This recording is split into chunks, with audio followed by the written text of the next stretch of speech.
গাড়ি ঘোড়া নিয়ে সবাই আমরা যশোর সাকিরাজ ময়দান নিতে থাকবো ময়দানে বেলা 12টায় উনি জনসভা করবেন।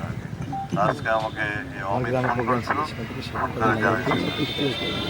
এখন কুষ্টিয়ায় আসারও ওনার কুষ্টিয়ায় কবে আসবেন এটা আপনার জানি না। 2 তারিখে যশোর ওনার প্রোগ্রাম আছে, এই দিক দিয়ে হয়তো কুষ্টিয়ার প্রোগ্রাম হতে পারে, হয়তো 5-6 তারিখে সেরকম আর কি। তাহলে আমার সব প্রোগ্রাম বন্ধ হয়ে যাবে। 2 তারিখে আমার সব প্রোগ্রাম বন্ধ হয়ে যাবে।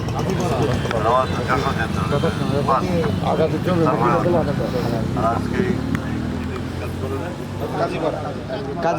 এক নম্বর ওয়ার্ডের আমাকে রজন অনেক দিন ধরে বলতেছে, রজনের চাচা কোথায় ঠিক আছে।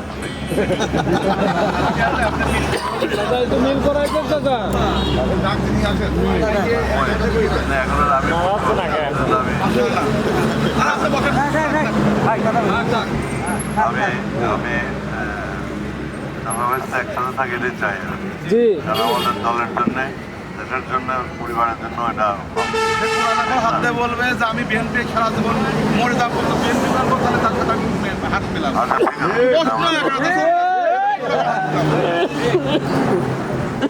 ঠিক আছে, আমরা চেষ্টা করবো যাতে এটা সঠিক সমাধান হয়। আমি সবাইকে অভিনন্দন জানাই। এই অফিসটা করে আমাকে জানাইছে অনেকদিন বারবার যে চাচা আমার এটা ওপেন করে দেন, ওপেন করে দেন, ওপেন করে দেন। আমি আজকে বলেছি যত রাইতেই হোক তোমার অফিস ওপেন করে তারপর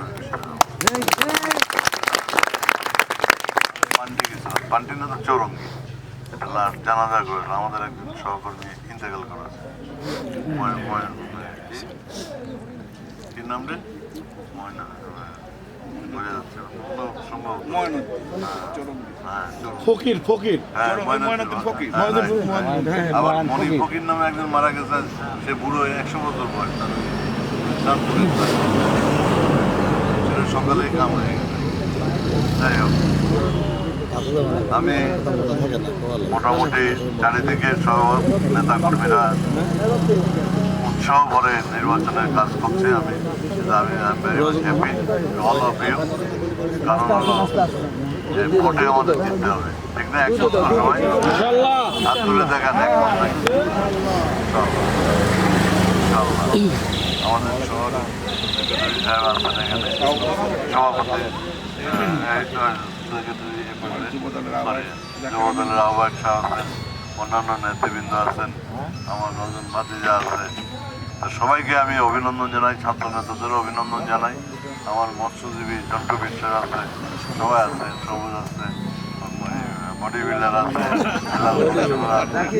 সবাই। আমি তো সবারই চিনি, হয়তো অনেকের নাম।